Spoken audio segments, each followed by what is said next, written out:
14h08 ce mercredi, l'alarme incendie de l'abbaye de l'Épau se déclenche. De la fumée s'échappe des combles.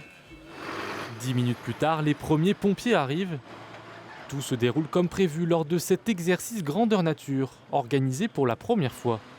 Le but de cet exercice, c'est de tester le plan de sauvegarde des biens culturels. Ce document vise à inventorier toutes les œuvres qui sont présentes au sein de l'abbaye royale de l'Épau et de définir des priorités d'évacuation ou de sauvegarde sur site de ces différentes œuvres.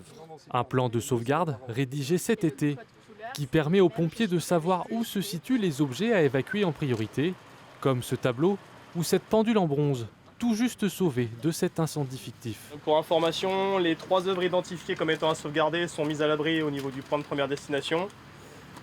Pas d'autres œuvres à évacuer selon le responsable des œuvres culturelles de l'abbaye de l'Épau. Nous attendons la conduite à tenir parler. Donc en fait, il y a des plans généraux d'abord de l'abbaye par niveau, un rez-de-chaussée, premier étage et les combles. Et ensuite, il y a des plans par salle. Et ensuite, par salle, du coup, on va indiquer où se situe chaque œuvre. Et en fonction de lesquelles elles sont et comment on les a répertoriées, on va déterminer, donc on va reprendre le code couleur, savoir si elles sont à évacuer, à protéger ou à préserver. Ensuite, une fois qu'on a fait cela, il y a un ordre de priorité. 1, 2 ou 3 par type de coup de protection. Mais en cas d'incendie, tout ne peut être évacué, à commencer par le gisant de la reine Bérengère, recouvert par ce sarcophage d'1 tonne. Il n'a pas vocation à protéger le gisant des effets directs d'un incendie, mais des effets indirects, écroulement de pierres ou infiltration d'eau.